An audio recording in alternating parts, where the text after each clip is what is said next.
You will hear a number of different recordings and you will have to answer questions on what you hear. Now turn to Section 1. Section 1.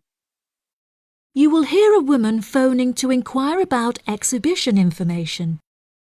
First, you have some time to look at questions 1 to 4.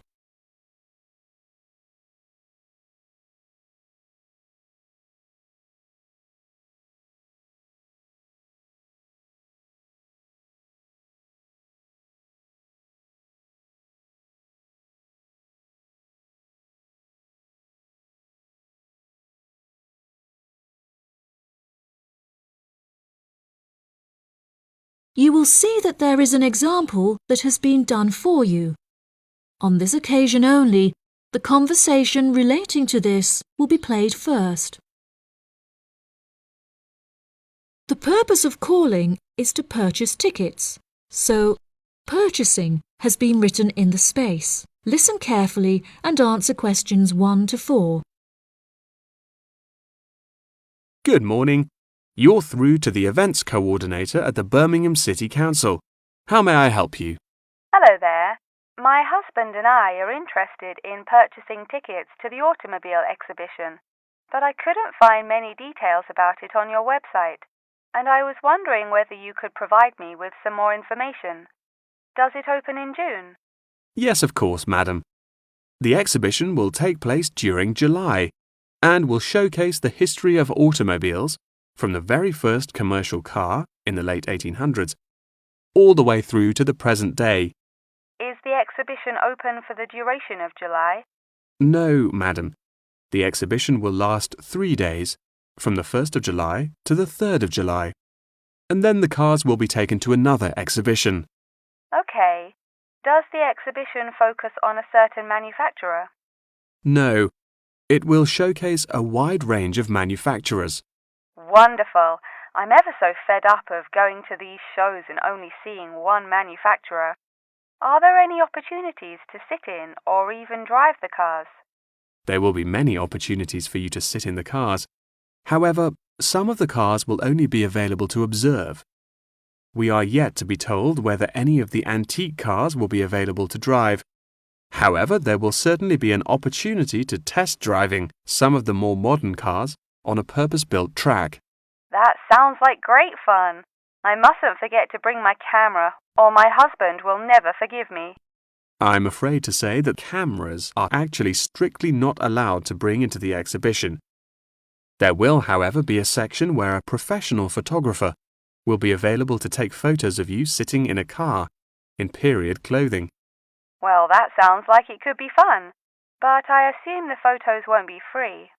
On the contrary, one free photograph is included within every ticket, but each photo after this will cost £5.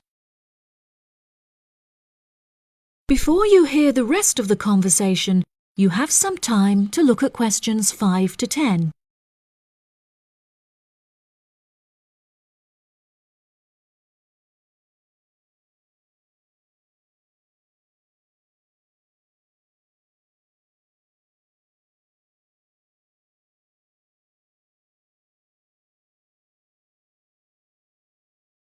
Now listen and answer questions 5 to 10. That's a nice surprise. Not many things are free anymore. I've been asking around about the ticket prices, but I haven't yet had a definite answer. Is it correct that the tickets are £100, whether you buy them now or on arrival? I'm afraid not. If you buy the ticket in advance, the price is £110, but it's £165 on the door. Oh, goodness. I suppose I'd best pay for them now then. Is it possible to buy tickets from you now over the phone? Yes, of course, madam. I'll transfer you to the box office manager, Mark Edgeworth. That's EDGEWORTH.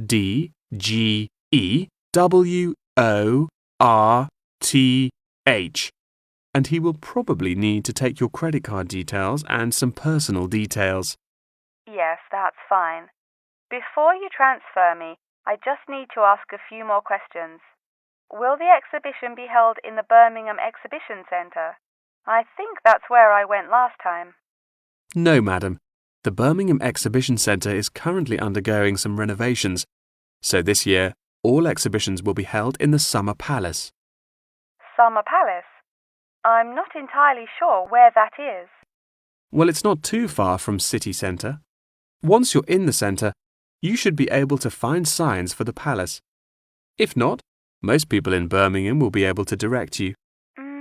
Neither my husband nor I am particularly good with directions. Is there anywhere I can find this information on the internet? Our website will give you an address. Perhaps you could visit www.directions.com for more detailed information, and they should be able to provide you with step-by-step instructions. Okay. And is this the best way to contact you, by phone? I think the most convenient way to contact us is inquiring online, which is much simpler than having to dial various different numbers to reach the right person.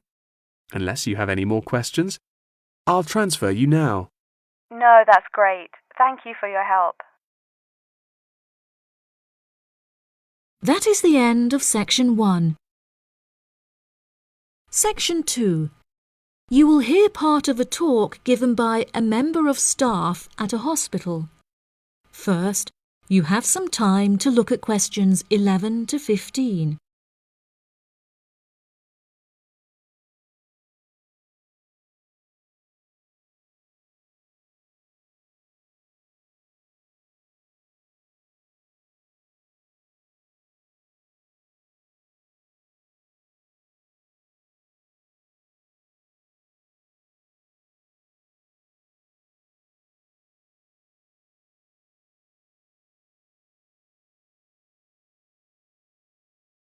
Now listen carefully and answer questions 11 to 15.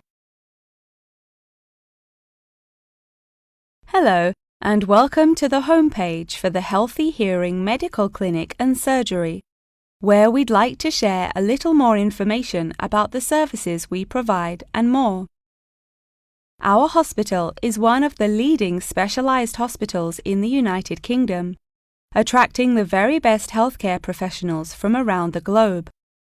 Not only are we a leading medical practice, but we are also the only hospital in the United Kingdom dedicated entirely to the treatment of and research into the curing of hearing loss.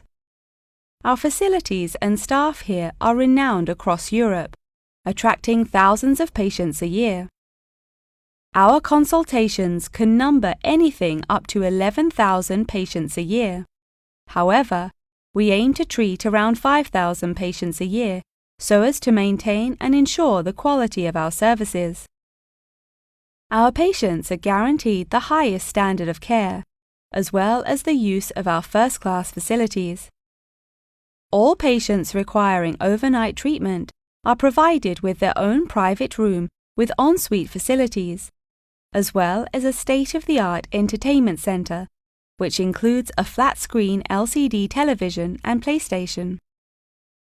Appointments with our healthcare professionals can be made at any time during the week, with female doctors available between 8 a.m. and 11 a.m. If you need to see a doctor outside of these times, please visit the Out of Hours page of our website for more information. Our doctors are all trained to an exceptionally high standard and practice a vast array of specialities. Mr. Roberts is a fully qualified ear and throat specialist. Mr. Edwards is a pediatric hearing specialist, while Mr. Green specializes in reversing hearing loss. For more details about our people, please visit the staff members page on our website. During a consultation, doctors will sometimes decide medication is required, for which patients should receive a prescription. There are several pharmacies within the city. However, we recommend that patients use the pharmacy housed within our healthcare facility. Our in-house pharmacy is well stocked at all times. Our products are competitively priced, and our pharmacists are on hand to help and advise from 8 a.m. until 10 p.m. from Monday to Saturday, and from 9 a.m. until 12 p.m. on Sundays. If you require any help outside of these hours, please see our Out of Hours page on the website. Since the Healthy Hearing Medical Clinic and Surgery also functions as a teaching hospital, we aim to provide our students with every opportunity to expose themselves to medicine in practice. Therefore, we would like to encourage our patients to give their consent for a medical student to attend their consultations. If our patients are not comfortable with this, there will be a form at reception where patients will be able to opt out. Before you hear the rest of the talk, you have some time to look at questions 16 to 20.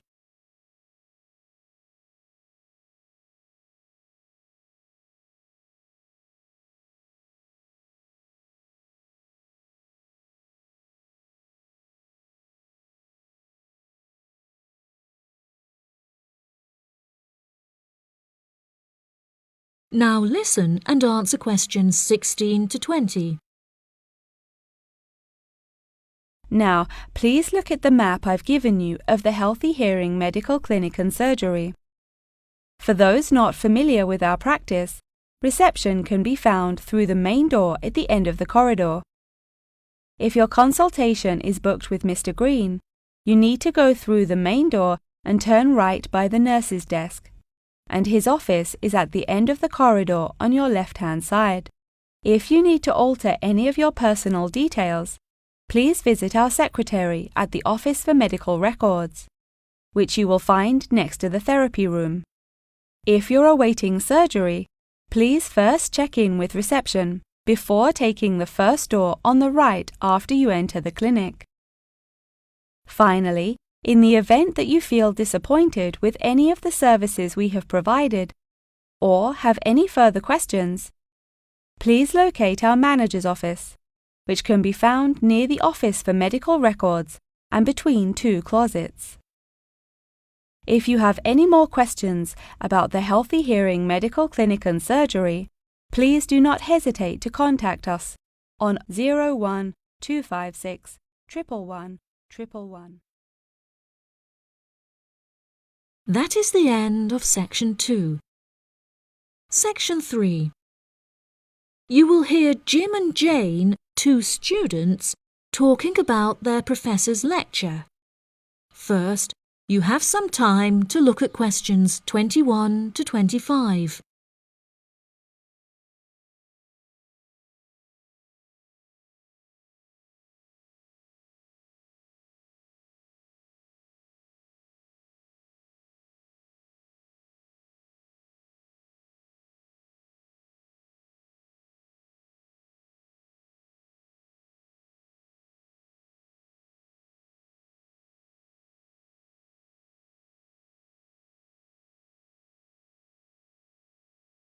Now listen carefully and answer questions 21 to 25.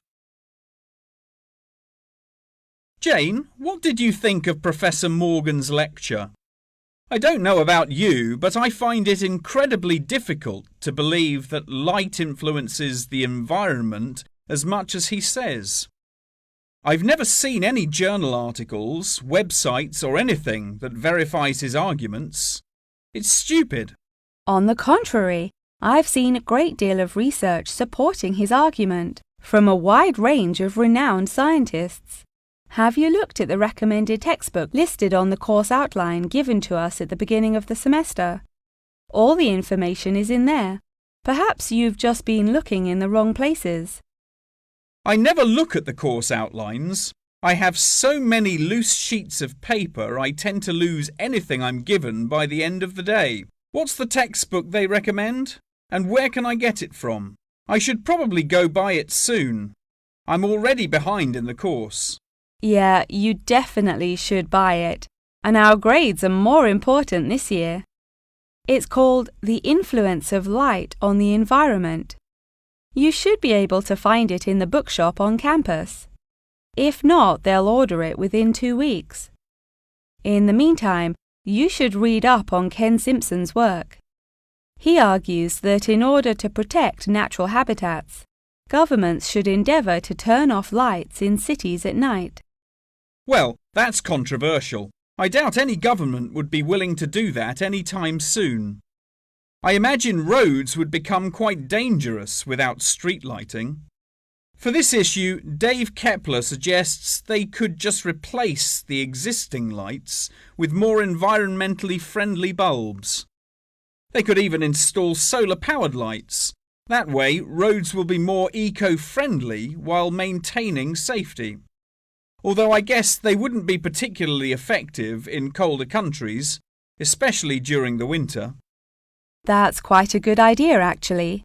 The price of solar power is supposed to be on par with electricity within the next few decades, and it was on the news this morning. I've also heard that, according to Sharon Gray, in countries with more sunlight, insect-eating animals tend to be smaller in size. Since there are fewer insects, and the remaining insects produced a smaller number of eggs. Yeah, I think I read somewhere that sunlight also has a negative effect on the quality of water, but I'm not sure I believe it. In many hot countries, particularly developing countries, there is a lot of water pollution caused by factories rather than sunlight. Nevertheless, Maria Jackson says that in direct sunlight, the surface of the water becomes more translucent.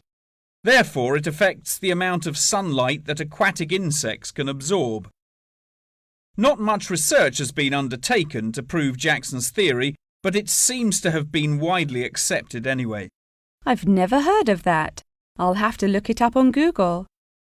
The only other theory I've studied is Barbara Swallow's study on how declined insect population adversely affects the frog population. Not that I'm complaining. I hate insects, especially spiders. You have arachnophobia? I never would have guessed. Didn't your brother have a pet black widow spider? Yes, he did, and I hated it. It escaped from its cage once, and we never found it. I had nightmares for months. Before you hear the rest of the conversation, you have some time to look at questions 26 to 30.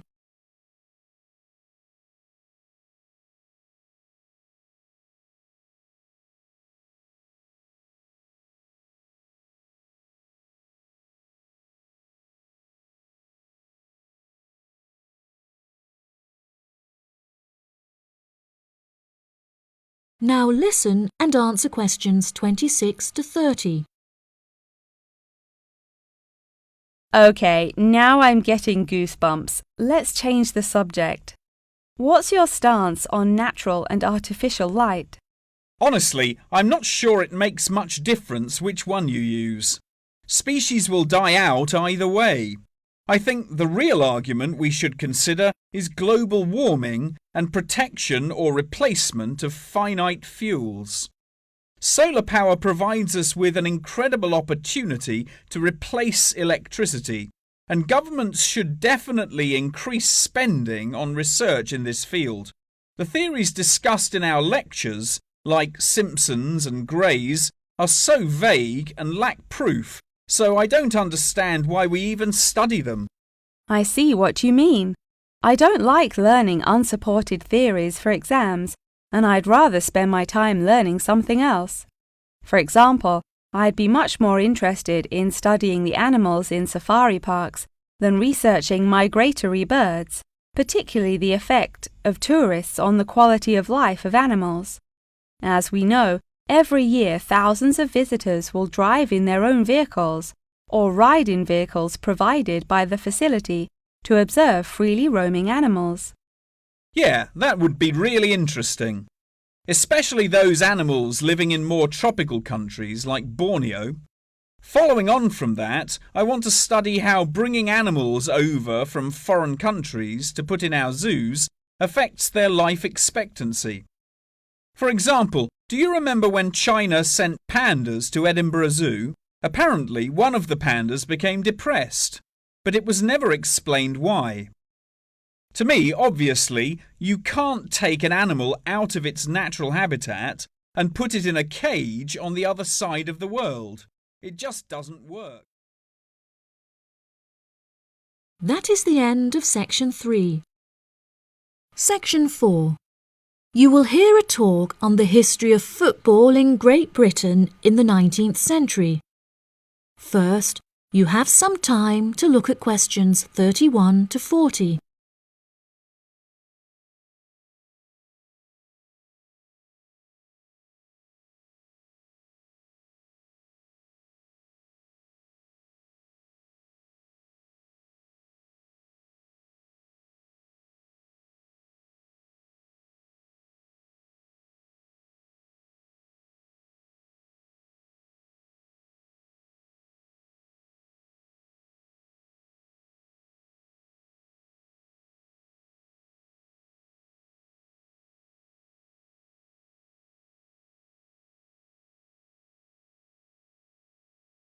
Now listen carefully and answer questions 31 to 40.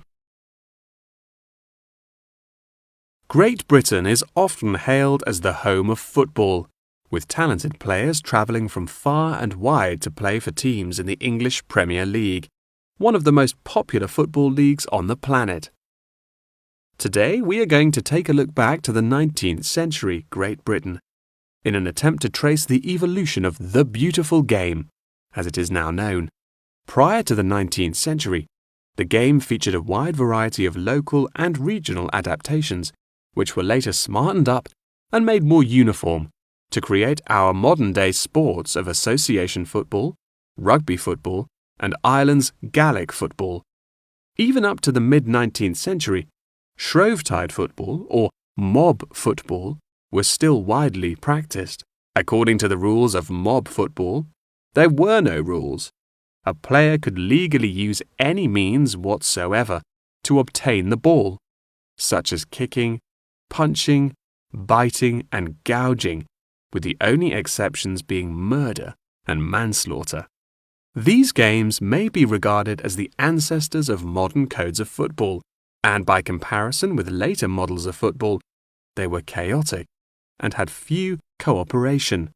Towards the latter end of the 19th century and moving into the early part of the 20th century, however, there appeared a newfound emphasis on moral values in football. Perhaps a more modern example of this can be seen in John Terry's suspension as England captain, following reports of his infidelity to his wife. Furthermore, as mob football died away, there grew a greater concern for players' health and general well-being, with many clubs affording their top players access to frequent medical checkups and treatment. Despite the presence of Great Britain's unique state-funded National Health Service, football clubs are still seen today providing team members with state-of-the-art healthcare facilities, with the top clubs even housing their own specialist doctors and physicians.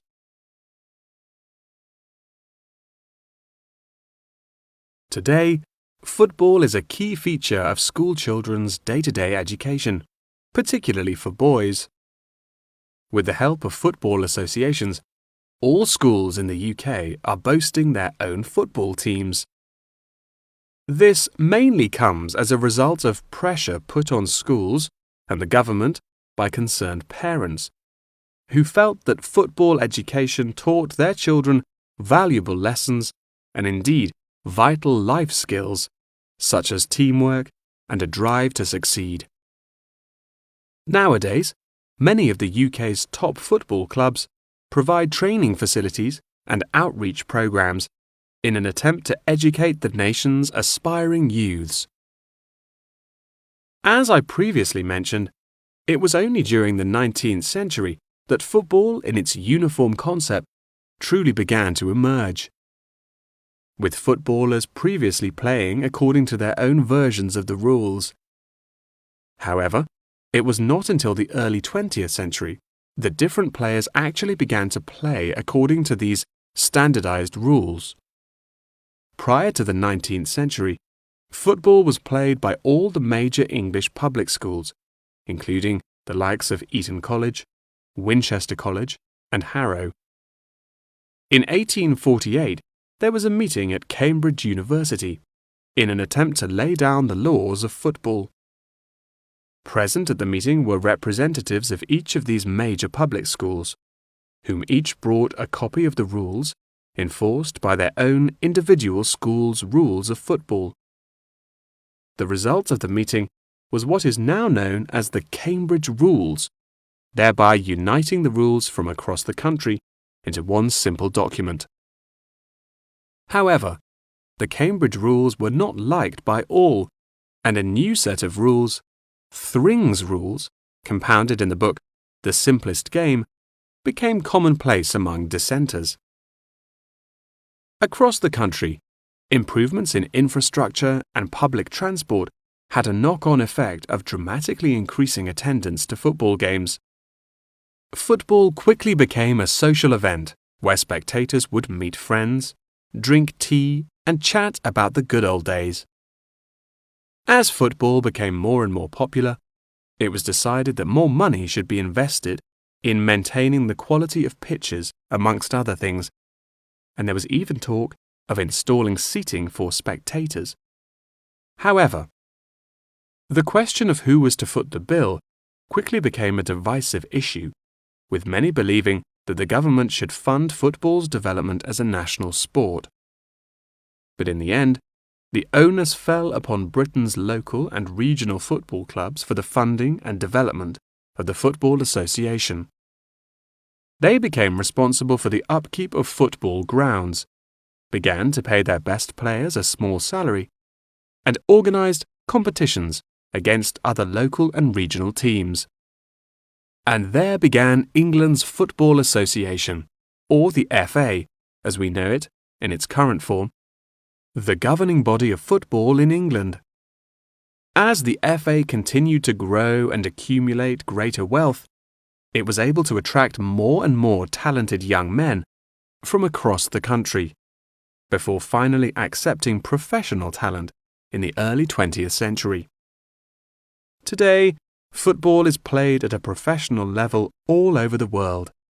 Millions of people regularly go to football stadiums to follow their favourite teams, while billions more watch the game on television or on the internet. That is the end of section 4.